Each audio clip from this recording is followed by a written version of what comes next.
So you came back from Italy. Yeah, exactly. So that was interesting. What is it? 72 hours. So I wanted to meet up with a few real estate people that already had on my list for quite a while, and also a few people who contacted me via Instagram, which made it very interesting, right? And also quite weird. Obviously, people you only speak to online, and then they asked, "Oh, shall we meet up?" Because of one of the posts I made, right? It was did you travel on your own, or you were with your family? Yeah, no, I went on my own. I was thinking of going with one other person who was in the hotel space, but I went on my own instead. So it was really nice. So went first in Milan for 24 hours. Then I drove to the Garda Lake, and I was planning to be there actually for 2 days, but then a really interesting opportunity came up in Como. So we went to, or I went to Como instead. Underestimated how far that drive was between those two places, but yeah, that was really interesting. Also, especially also Garda. Obviously, it's funny to speak with a lot of different cultures, a lot of people about the Garda Lake, right? Just because there's some people, like some cultures, who really still think about Garda as this very like German camper van going in a tent location, which it is, right? There are still big areas, especially on the east side, where it's purely that, right? It's quite cheap tourism. On the other hand, yeah, you have the Lake Como, right, where the prices, I mean, there's so many of the hotels that are getting bought are literally just trophy investments. Like it's 2 million euros per key they're talking about, but a lot of brands want to be there just because it's Lake Como. But what I like about, especially about the Garda Lake, is I feel there's still opportunities there because the area is finally evolving. So I saw that when I was there a few years back, but I really wanted to visit again because, especially on the west side of the lake, you have like I'm going to butcher the name, but Salo, and then it goes up towards like Toscolano Moderno, and then you have a few more places. But there, it's at Salo, we have like this Austrian chain who just is building a 200 room 5-star hotel and all these additional luxury villas. We have the Grand Hotel Gardona, which has been bought by this developer who's going to put like one of the Luxor, I think, in there, which is one of Hilton's 5-star brands. Grand Hotel Fasona, which is being completely rebuilt or at least renovated. And there's one more property. So there's all on this west side, right? I'm like, that's a really interesting sign. All these properties are right now, like all these 5-star properties are building over there. There's still these kind of cheaper properties there as well. Not that many campings. So I think looking at all these things that are happening, that there is a really interesting opportunity happening on the west side of the lake. And also from Salau, you're able to drive quite quickly towards Milan, whereas from the east side, you have to really drive around the lake or take the ferry, which then makes it a really long travel time. But for me, it only took, I think, 1 hour and I think 30 minutes, 20 minutes, something, to get to Milan. So I looked at one hotel, which was super overpriced, unfortunately. So let's see if the owner wants to come down there to a more reasonable price, and then drove to Como. You mentioned these campsites. Like, do you see them also like repositioning in something more upscale, like glampings, or like what's happening there? Because there is already infrastructure for campsites, right? So I guess it's easier to put there like some glamping cabins and build something a bit more upscale than targeting the camper ones. But Yeah. I'm not sure if it's like so easy to to rebuild campsite into a hotel, right? Exactly. No, you're very right. So again, on the east side, I would say it's almost not possible because I mean, you have these kilometers, right, of literally of these campsites. So I think if you're going to be the one person that's sticking out with a glamping, it's going to be really difficult. But again, on the west side, you had sometimes sometimes a camping coming along, and those again, if there's a 5-star hotel market growing over there, I think those properties could be really interesting to also look at a glamping / cabin business, right? Would be a really interesting thing to look at. There's actually one of the things I wanted to visit as well to take a look at, but then this property in Como came up, so I left over there instead. So definitely something to look at for the next visit. I'll be there. But for the rest, it was actually quite few properties on the market. And the thing that really surprised me, and maybe I'm just a little bit, I mean, I'm not that aware of the Italian market still working in this way, is I spoke to a few of these hotel brokers, and they were really struggling with some of the properties, especially about the valuation. So I had conversations with them, right? Like, why is it so difficult? And then they said, yeah, I mean, just you cannot base it based on the P&L. And then my first assumption is it just because it's a family run business? Maybe they're just not looking into they just haven't applied any strategies, technologies, right? Revenue management, something like this. And then it turns out like, no, it's more because the owners are still taking cash, right, off the table in order to not show it towards the Italian government, right, or like the tax authority. And I didn't think this was still happening to this degree, right? And they, especially also as a hotel broker, can you imagine how difficult it has to be to like have these conversations? You're not able to towards your clients actually show properties with the real valuation, the real profit and loss statement. It's crazy. So yeah, he said there was like a big majority, right, which still have this. And also he was like himself very frustrated about the fact that it's like, yeah, it's very nice for the owner. Obviously you have a nice few years where you're able to capitalize on that. But the moment you want to sell, almost nobody is going to be, or like it's very few people going to be interested, because you really have to just look at the property itself and the potential in the market, which is also quite difficult because there was very few reports on these areas because there are not that many transactions happening, or very few properties where you can actually compare it to. So yeah, that was really for me a big learning. I didn't expect this to be in the same degree. Then I spoke with some other people about it who said like Spain was the same, right? Like let's say 10, 20 years ago, but there it's happening much less at this moment. But in Italy, it still seems to be a little issue if you're going to be buying property over there. Yeah. So you heard the same from more agents when you were visiting the hotels. There was not just like this one case. No, I mean, I got to see some like valuations as well, and then like they showed one based upon the P&L, and then somewhere it says like, you know, it was phrased in a way where it really showed like this hotel should be worth another 4 million because of additional payments coming in. So and then I heard it spoken with 4 or 5 brokers, like at least 4 out of those 5, they all mentioned it was still a common thing happening in the market. I don't hope I'm gonna get threats because of this, because I mentioned this in this call. I'm curious that you might now have better understanding, but what I see like online, like on Italian market, you have a lot of these, as you call them, trophy properties in places like Lake Como, with like insane prices, like a 20-bedroom beautiful hotel for 40 millions.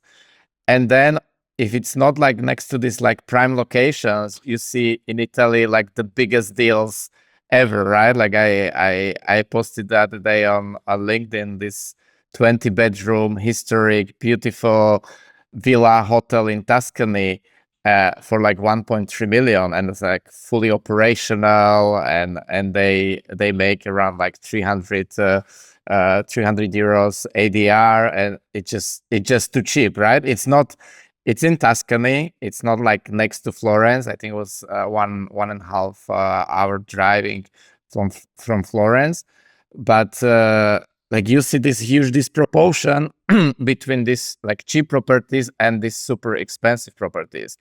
Is it like, do you have some explanation for that? It's only because of the name of the location, that the location like Lake Como is like so popular that the prices are like 10 times higher, or like is there any other explanation? No, I think with Como it definitely is the name. It seems to be. I mean, from everybody I spoke to said like, you know, it doesn't matter if you're from the US or you're from like UAE or Europe. Like everybody thinks that, you know, Como has a name and it will stay the same for the next coming years. Also, there's very little land available to build upon, especially around the lake or close to the lake. So it will just continue to grow like that. And you even see, I think it was last week, I think the Villa d'Este, which is like the most famous hotel over there at the Lake Como, they even bought up another 2 other hotels like close by, which are also by Italian family owned.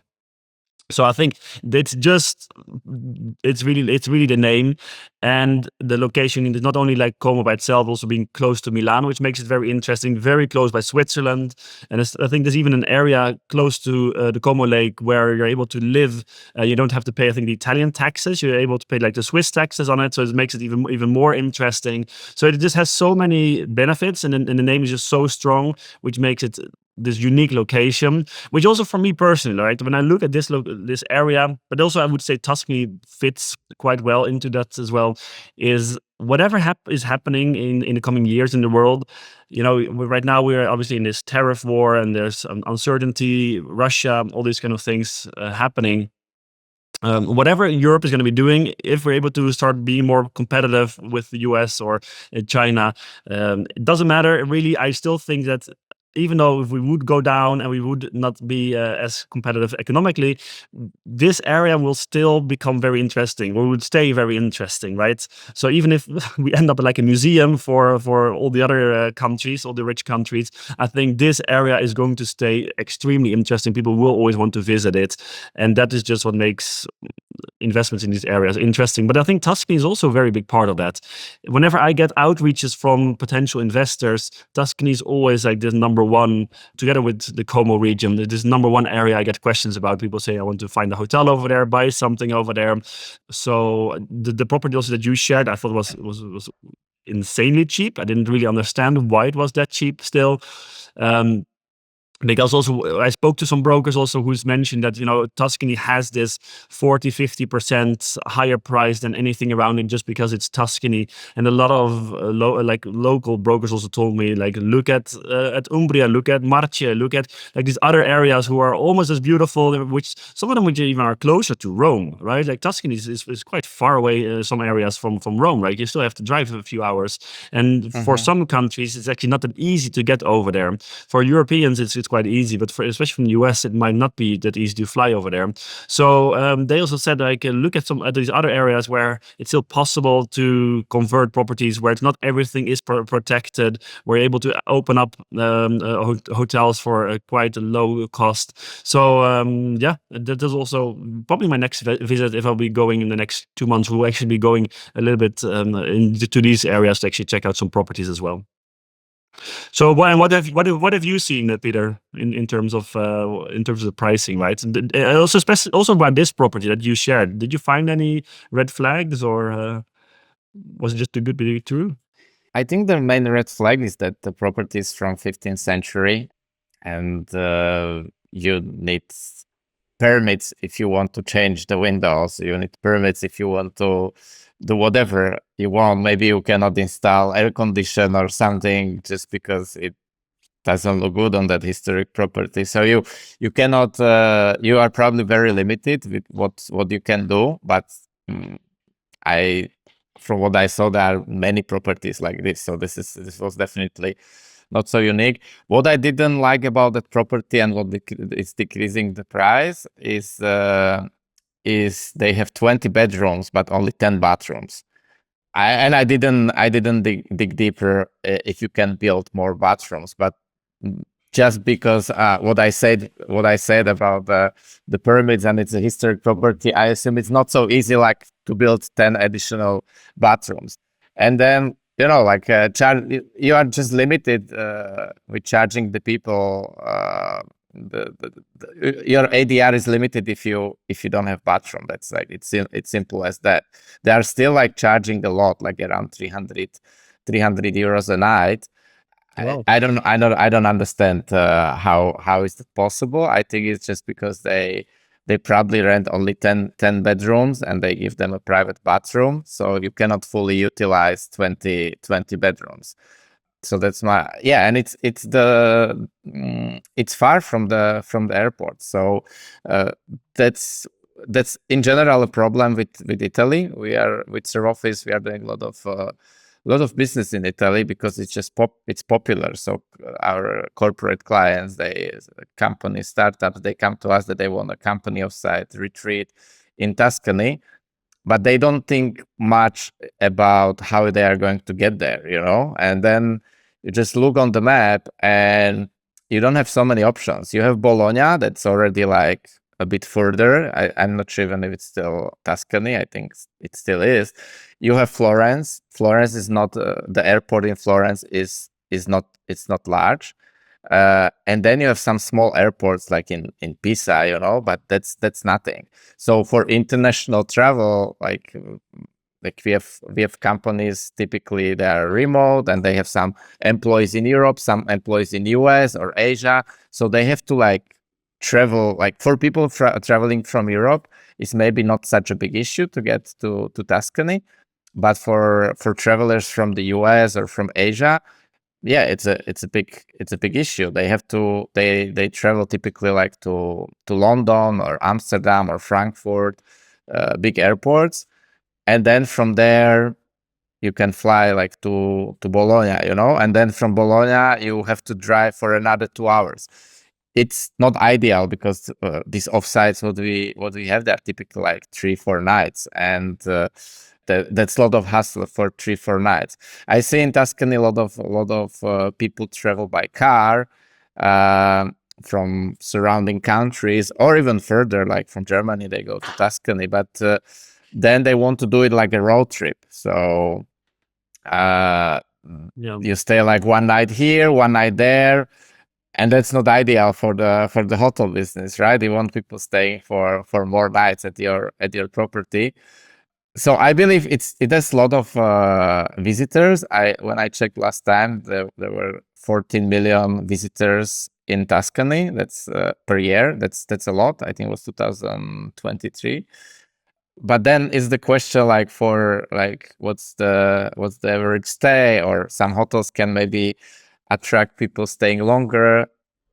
Weddings seems to be very the main thing in Tuscany, but it also look like very competitive because everyone is like buying their property to do weddings. So it seems like, oh, you can make a lot of money with the weddings, but you are competing with hundreds, maybe thousands other properties. So I agree with what you say, that I was talking about it also with a friend of mine who understands very well the Italian market, especially north of Italy, and he was telling me something similar, that Umbria or these areas around Tuscany, they are extremely beautiful. It's basically you get the same thing, good wine, good like nice landscape, people, food, everything. It's just not Tuscany, right? So Yeah. if you have a concept that you can attract people to your property and they come because of you, then it's perfect. If you are more dependent on OTAs, you are going to struggle, right? Because people go to Tuscany and they search like, oh, where are we going to stay?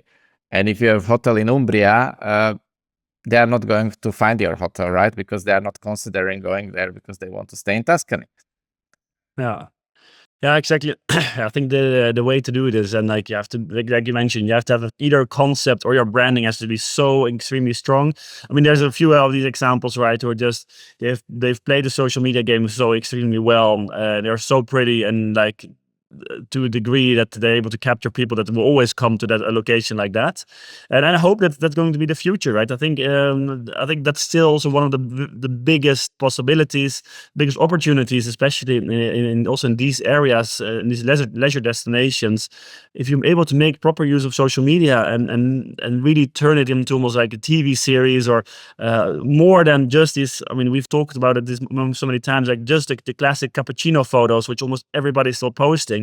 I think you really can have like a competitive advantage, which is weird, right? Like yet social media in 2025 can still be a competitive advantage, but I believe in this, right? You see, there's a few hotels who are doing this extremely well.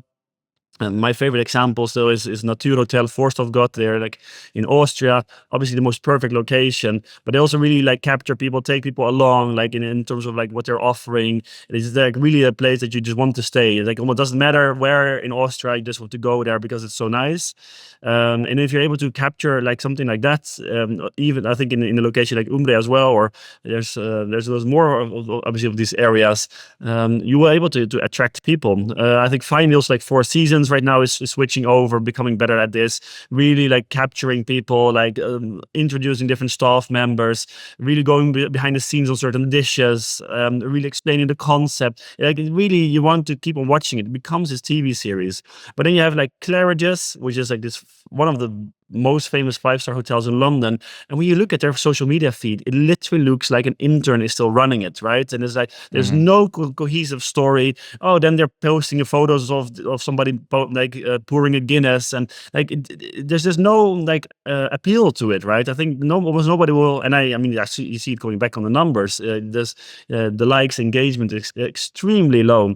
So I think I'm so bullish on that, and that together with AI, I think if you're able to make a concept that is just nailing all the guest communication perfectly with a big degree helping with AI, and then you're telling the story using social media, and obviously you have to have a very pretty property for this.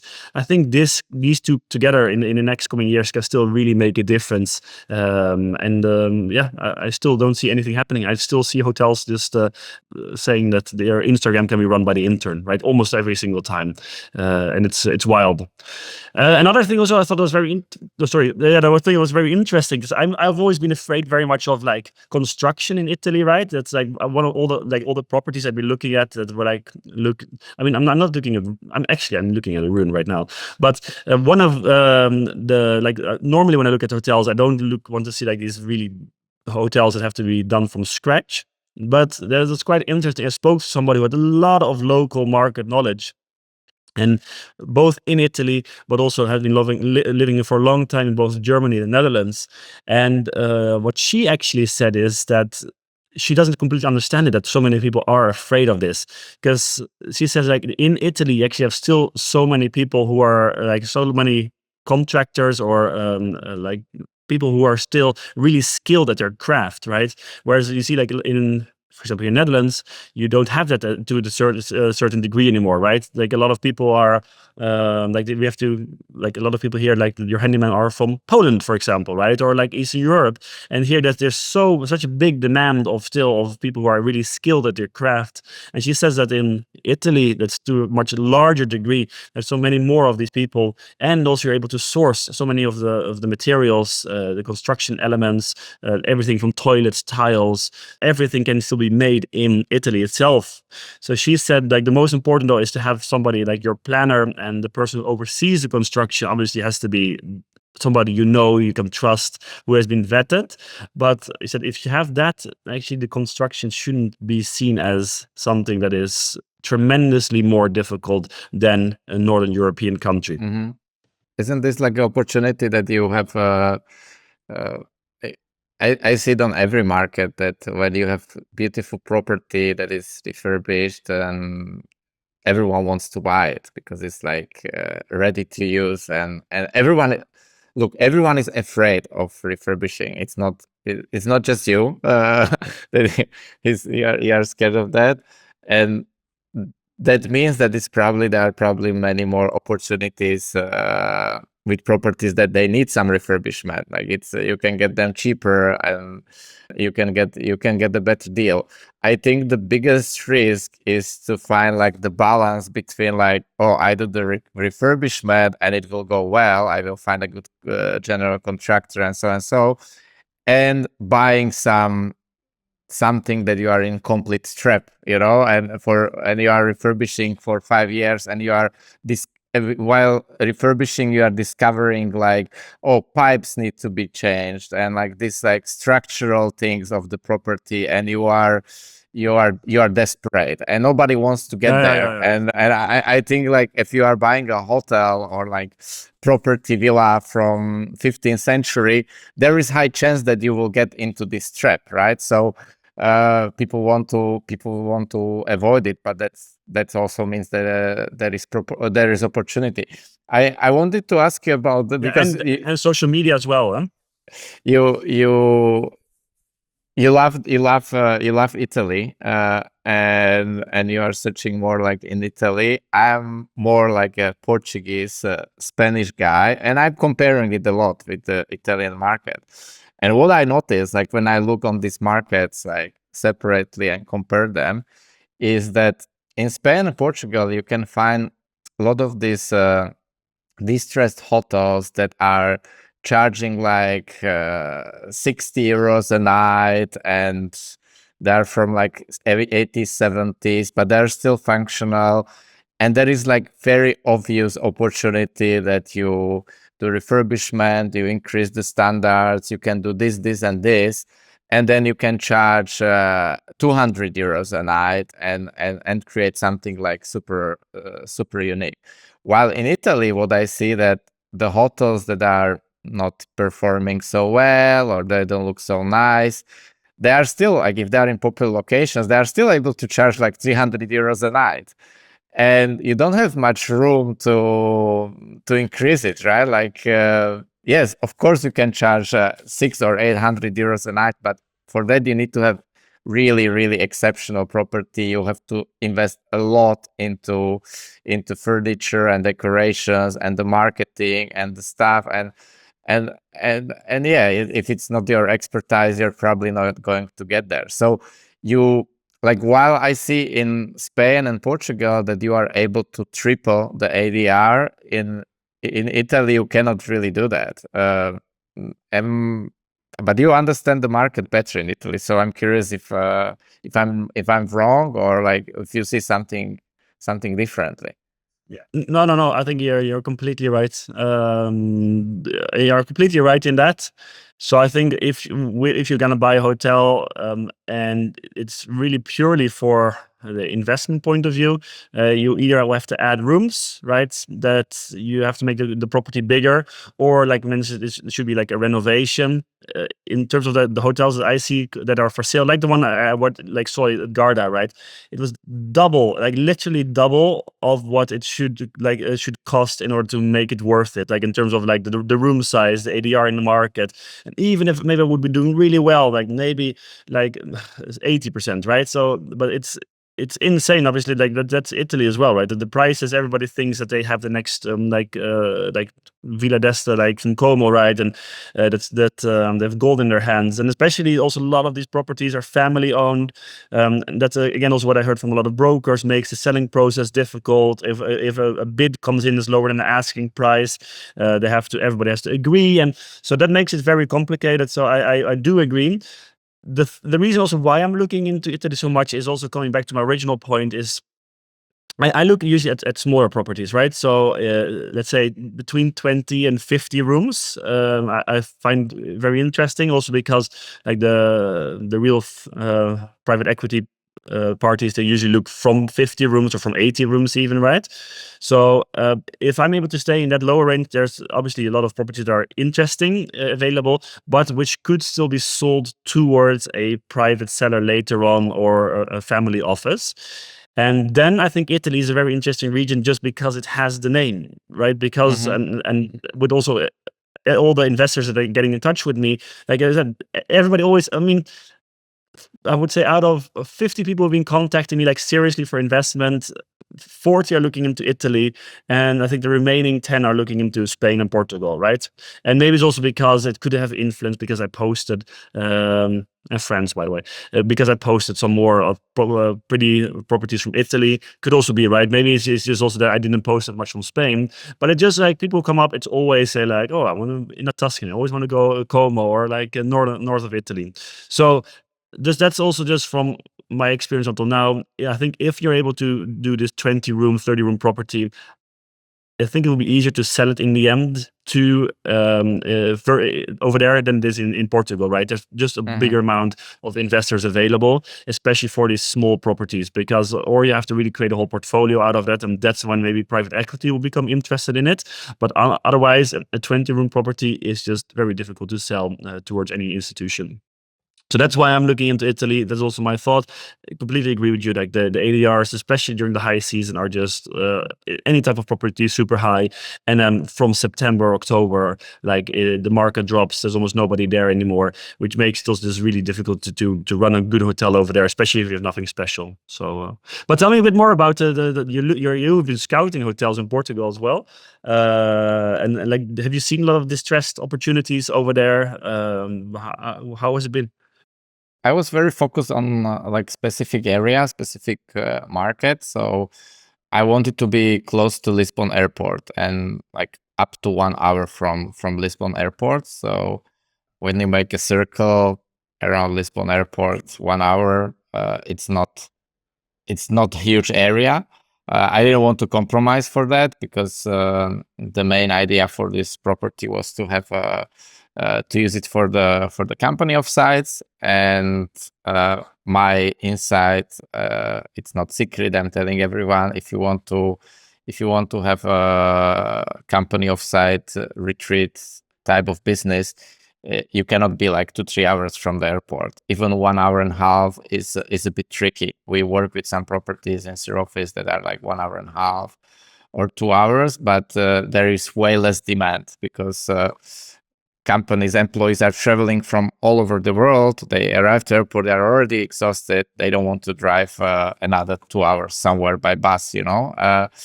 I specifically like the area around Peniche, like somewhere between Peniche and Ericeira, what is on the area called Silver Coast, north of Lisbon. So that was the area where I was looking around. I was more open-minded. Like I looked everywhere. There are not many properties. There were not many properties for sale. So I looked more on. I worked with one agent who was also like helping me to scout properties. We're looking on properties that were not initially for hospitality business, but they were operating at something else. I didn't like that approach because of like all the bureaucracy if you want to transform it into hospitality business. So then I switched the strategy and was looking only on the properties that were already operating. And something similar what you described in Italy, that people think that they have gold in their hands and they are just like operating with property that is like they are not making any money with that, and it's like they are struggling, but they still imagine that it has like insane value. And I saw a lot of opportunistic sellers, so properties that were for sale, they were like I didn't have a feeling that they're like serious about selling. So the strategy, what I saw there, like with lot of properties, lot of hotels, is that let's say the real price is 2 million, and they put it on the market for like 4 or 3.5, and they just wait and they see if there is some demand, and they leave it there for a year, and they have some visits, so they see that there is the interest, and they are open to negotiate. They always like they say it from the first like call or visit, like, hey, we can go down with the price. Of course you can go down with the price because it's overpriced. And I understood that's the strategy, but you are not going to get to this real price. That was my experience. So I to make the story shorter, I had like one property where I was really interested. It was for 1.5. It was like 12-bedroom guest house near Ericeira, and it was refurbished few years ago, so it was like in good stage, fully operational, but they were operating it very poorly from the perspective of like occupancy rates, and so they're like it was just a real estate investment of someone who thought like, oh, I will just put it on the market and it will bring me dividends, and it was not really happening. And the property was like Ericeira is now very popular location, but location of this property was not so premium. It was not in the city. It was like a bit further, closer to the highway, so there was not like in some like beautiful countryside or landscape, but still very interesting. And they were selling it with I think they were selling with 10 bedrooms, but there were like a lot of rooms that were used for something unimportant. Like there was a room for gym, for instance, it's like, okay, another room. And they said that it's 10 bedrooms, but when I visited, they had like a 3-bedroom apartment where the owner is living. And I'm like, oh, but are you selling it with that apartment? And they're like, yeah, of course. Okay, 3 more rooms, like, and And then I saw like outside, like some areas that I can place there maybe something like a tiny house. Like there were not so much space, but I thought like I could place maybe two of them. So that's two additional rooms. And I just saw like from 10-bedroom property what they sell, I can make like 16, 17, 18 bedrooms without like doing some construction work or something, you know. So I saw it as an opportunity.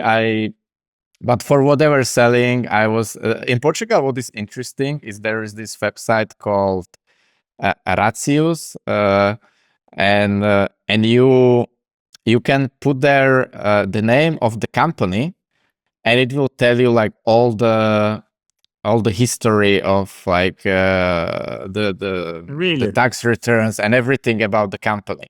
It's paid. You have to pay, I think, like 20 or 30 euros, and you get all Yeah. that information. You just need to know the name of the company. So when you visit the property, they give you some details, and you see the name of the company. And typically, these hotels, these type of properties, if you the owners, when they buy them on one company, and they keep all the assets in that company, all the money is through this one company, so they keep it separated from any other business they have. Sometimes if it's something bigger, they maybe combine it with the restaurant, but in this case it was just this guest house. So I could see like all the financial results in the last like 3 years, and I just saw that property is definitely not worth 1.5 million.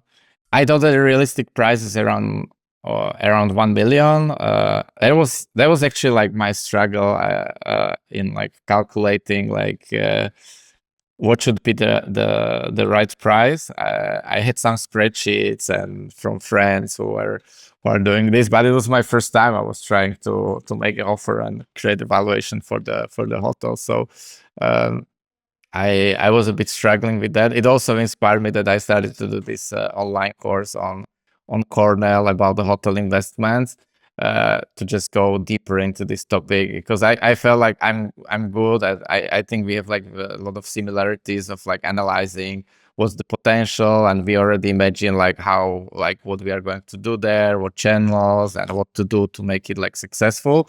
But that part of like acquiring and like understanding like what's the real value, how much you have to invest, I don't have so much experience. So they went down very quickly, like from 1.5 to 1.3, and then they didn't, they told like we are going to meet somewhere in the middle, like 1,250,000 or something like that. I'm like, no, I'm not going to pay more than one. And then I was like, okay, maybe 1.1. I was like, in my head, I was like open to go there. That was my strategy, but I didn't like, yeah. If to meet for in the middle, then I would need to offer like 500,000,000, right? That they wouldn't talk to me. But it was clear that they were like talking to me, so they understood very well that it's overpriced, and they've been selling it for like 7 or 8 months, and they didn't have any serious buyers. So yeah, that property is, I think, still on the market, and they are still fishing and trying to find someone who is going to pay for that. But yeah, I just don't think that is a good investment. That was one thing I learned from this experience, that you have to stick to numbers, and not to be like, oh, I'm emotional, I like this property, I will pay extra, because I believe you will regret it in the future. You will be stuck with property that it's not maybe ideal, you overpaid, and you don't have flexibility, you don't want to sell it for less, so you are going to wait, and if prices don't go up, then you are just there for next 20 years struggling. Exactly. Yeah, completely right. I think that's definitely more difficult, especially like said, like if you're more like believing in the big dream, right? I think also that makes it difficult because like I think also a lot of the like more traditional hotel real estate developers, they are only looking at spreadsheets, right? And they only say like this concept like will generate like we will in line with the market, will be in line with the 4-star market, right? Which is I don't know. Like I think for obviously going back to like the whole social media and concept game, if you're just going to use a standard brand and you're not going to do anything to stick out, sure, then you're going to probably be performing in that way, right? But I hope that, and that's I think really the big difference I would want to make is that you are able to increase the value of the property because you have a concept or some kind of secret insight in order to create a very, very profitable operation that is going to be able to like get a price that's 20-30% higher than the market, for example, right? For a comparable concept like that. And I think that is yeah, as I said, like obviously you have to look at the spreadsheet, and I think you have to build in enough cushions in order to like make a case happen, right? And also being able to in a worst case scenario, or like in case the market really sours, you're still able to sustain it, COVID being an exception.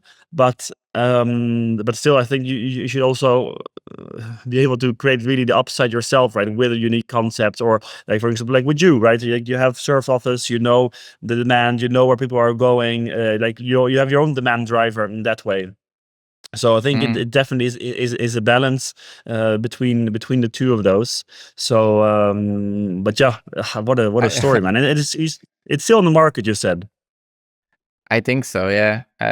I know also noticed on myself, like when I was looking for the properties, I felt way more unsure about the things, and so because I was searching something for myself. But when I received like lot of deals on my table, like from friends and also random people, like, hey, what do you think about this opportunity and this deal, and I want to buy a hotel here and there, and I can smash the idea like in few minutes. Like it's like so clear for me. Like, oh, this is not.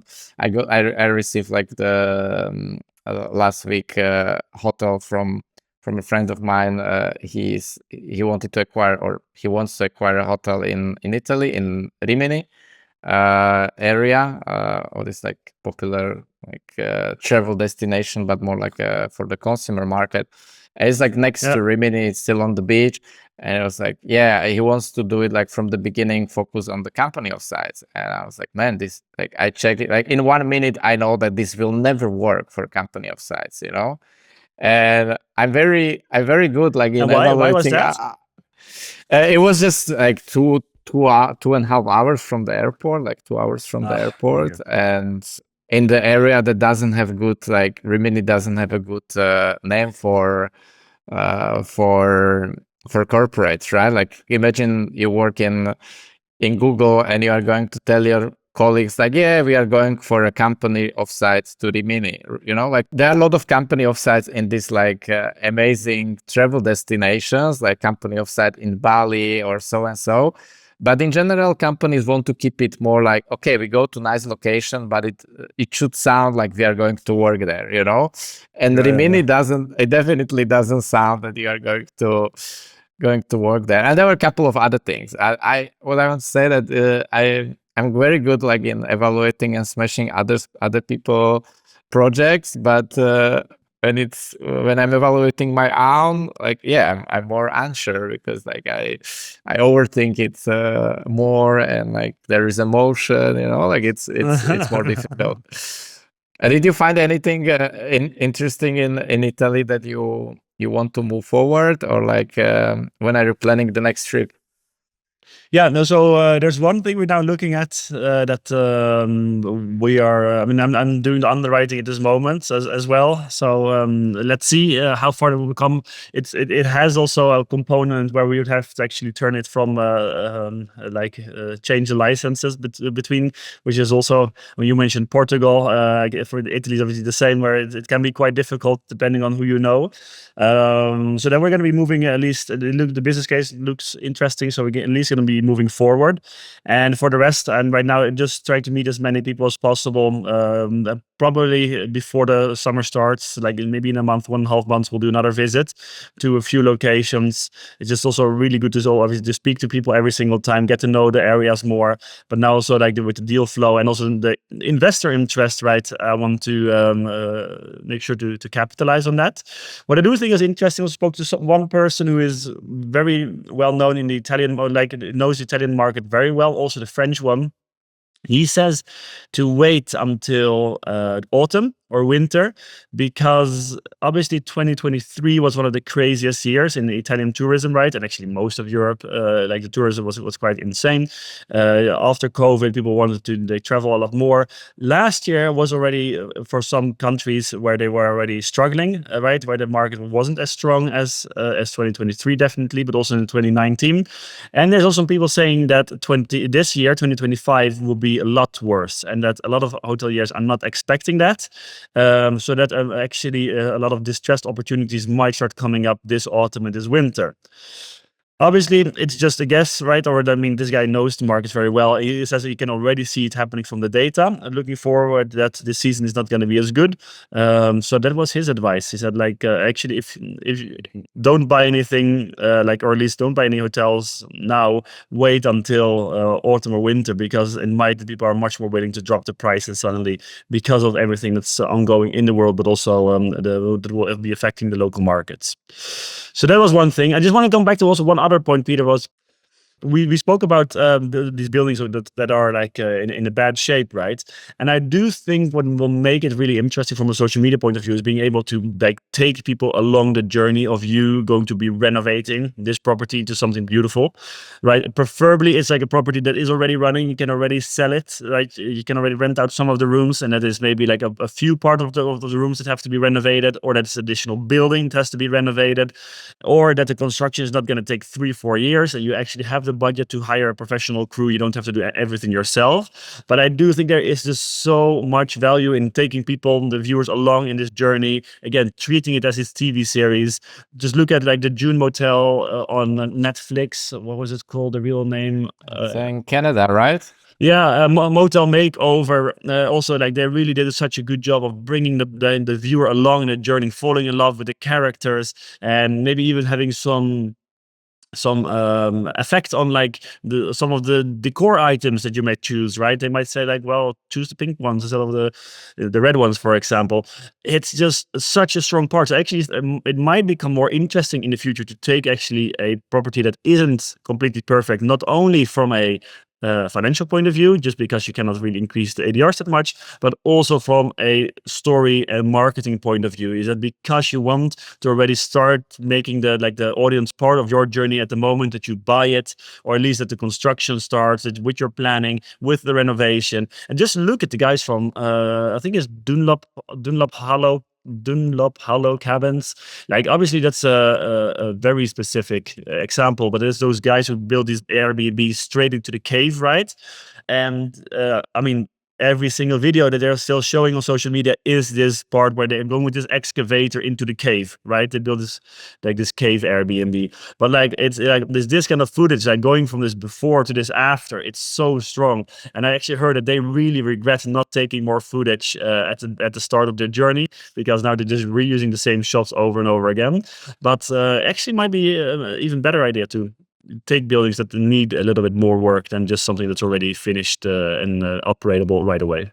Yeah, I agree. Well, you are now the social media influencer on Instagram, so I think you have those skills, right? Like how to do these things, and you think that everyone has those skills. Like also like when you were mentioning that, oh, why these hotels are posting like these boring cappuccino pictures and videos, but it's not easy. It's not natural for most people to create this type of content. For you, it's natural because you develop these skills and you are very very good in that. I'm enjoying watching your Instagram videos of presenting hotels for sale. But yeah, it's like you need to have those skills to make it. Like it's a lot of competition on internet, right? Like someone if you want to catch to hook someone to watch your videos, it needs to be really good. It cannot be just average. Well, you definitely have advantage that you are doing something something unique. I researched like if there are more stories like I watched that series on Netflix of this Motel June in Canada. Yeah. I can imagine this like in many different styles, right? Because that one felt like more focused like on girls, because it was just two girls talking a lot about like decorations and furniture and colors and vibe. I can imagine this going like completely different direction, right? But you already have a validation from YouTube there. I follow a couple of projects that are doing something, but not with the hotels, but still like rebuilding the houses. There is this one guy in Italian Oh Alps yeah, yeah, doing the like Dutch guy. like he's like rebuilding this like old cabins, stone houses in the mountains. Beautiful shooting. The guy's photographer, videographer. He makes it like a movie. I've been following him for like 2 years or so, like since he started. Amazing. There are these other guys doing that one is more like raw. They are doing it in Portugal, somewhere like in the middle between Porto and Lisbon.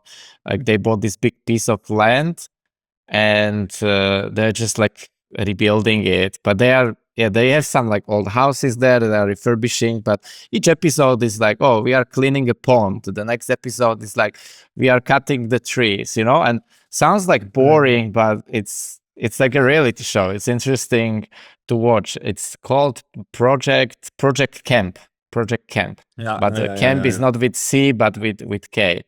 Uh, Also amazing content. And I saw like more of these projects, but usually focused on just like one house or one cabin.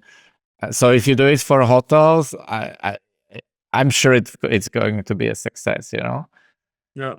Thank you for your kind words, but also then in terms of social media, and let also my background is sales, right? Also, like, I sell sales courses for hotel, and the funny thing is, like, I've like in the last couple of years much more gone towards the social media, because I actually think like that is where also the competitive advantage will be versus AI, right? Where like these creative ideas, where people might have more time now with AI that to maybe scroll more content.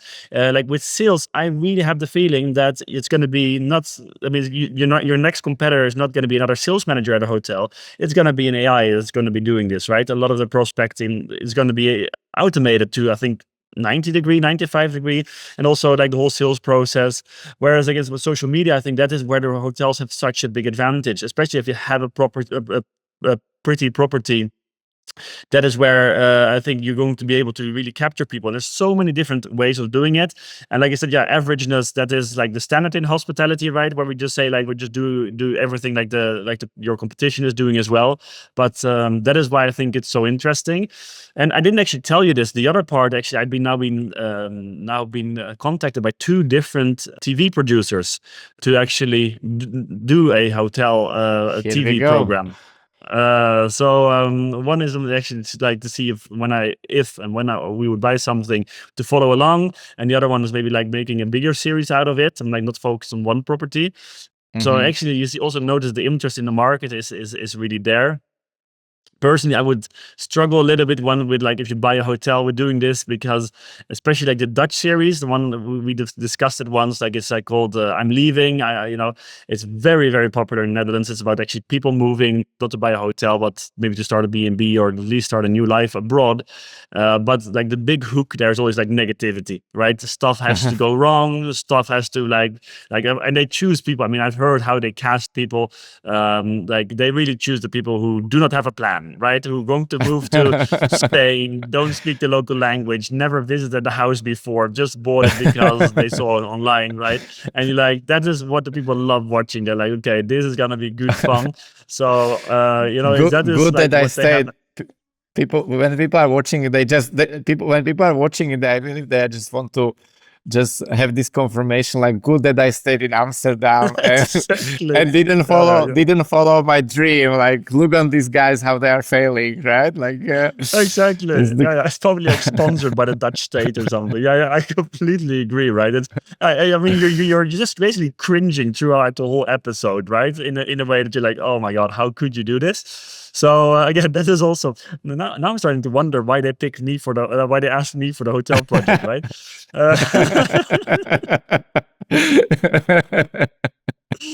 Uh, well, at least it's not the same producers, but maybe they saw some similar characteristics. they saw potential in you. Exactly. This will be look at this guy. He will really fuck it up. Anyway, so yeah, so at least there's a lot of interest in these kind of things, and I think again from a hotel point of view, you also can have an additional revenue channel, right? Like it's not only making your money purely with rooms. But like Isaac French, that's at least what he said on a podcast, his investors valued his following in 1.5 million, 1.2 million, I think. And he had 150,000 followers, right? Which is also interesting. But also you could just use YouTube as an additional revenue income source. These guys from Dunlap Hollow Cabins, what a difficult name. They are doing videos of their 400,000 followers. They are doing like this post about their cabin, which is always fully booked, and now they're also on their Instagram channel like selling taps and like they work together with also the kitchens as well, right? So they're using their following to also sell additional stuff. In their example, I don't really understand it because I'm not sure why, if I would follow them, why I would want to buy a specific tap. Anyways, I guess it's working for them because they're doing this kind of sponsored post quite a lot. So you can use this following also, I guess, for future hotels. So I mean, I don't have to sell this to you. I mean, I keep telling you these kind of stories. Get so excited didn't about know. this. I didn't know that you can make so much money with the YouTube channel. I saw like from the similar thing. I saw the numbers from this guy from in north of Italy that I mentioned, who is refurbishing this like two stone houses, and he was like very when he started, he was like very open from the beginning that he doesn't want to invest much money into it. And he was doing it like extreme low cost, all the work by himself and like slowly. So he said like, oh, this is my project for next 3-4 years, and documenting everything and enjoying life. And so, and but then he started to like buy like, oh, I will buy this like these tools and like expensive stuff. And some people were in comments like, oh, from where, or he's doing like these Q&As like once a while, and people are asking like, what happened, like why are you investing so much money? And it's like, yeah, well, I'm getting some money from YouTube. And his videos, they were making like half million. I stopped watching like some time ago, so I don't know how popular it is now because it started to be more repetitive. But he was doing like around 500,000 of views per video. And he was doing like one video a week and maybe something additional. Let's say like 4 videos a week. And he said like he was doing like he said like the numbers that's like around like up to 10K, but 10K, that's a lot, like from YouTube, and it's just from YouTube channel. Like you're just recording, you're promote. In his case, he was not selling anything. He was just like documenting himself. But imagine that you are promoting your hotel.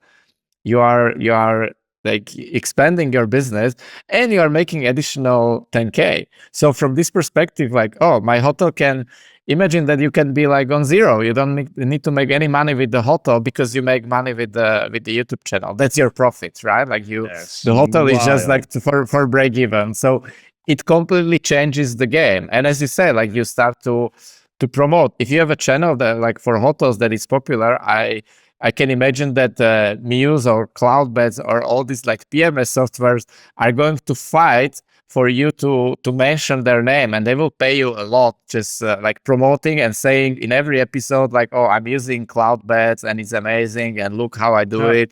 And it will be like embedded in the content, so it will not look like a advertisement.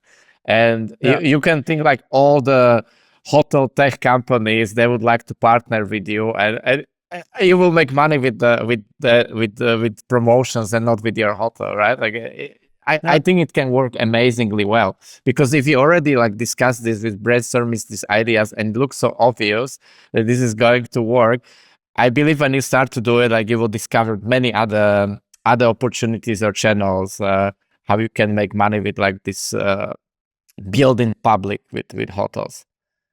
Exactly. Yeah. And then just in order, and also just like for safety, security, like having this backup, right? You could also really see, like, you preferably would not even touch that fund, right, that comes out of that, and really use it as like a backup for an emergency, right? That you would be able to like cover something like a COVID or employee cost or anything like it, in order to even like show towards investor. There's so many opportunities with it. I completely completely agree. This is such a good idea that I think we should end up this episode with this, because I don't I think we will like it. come with something more engaging. Exactly. Thank you, Peter. Thank you.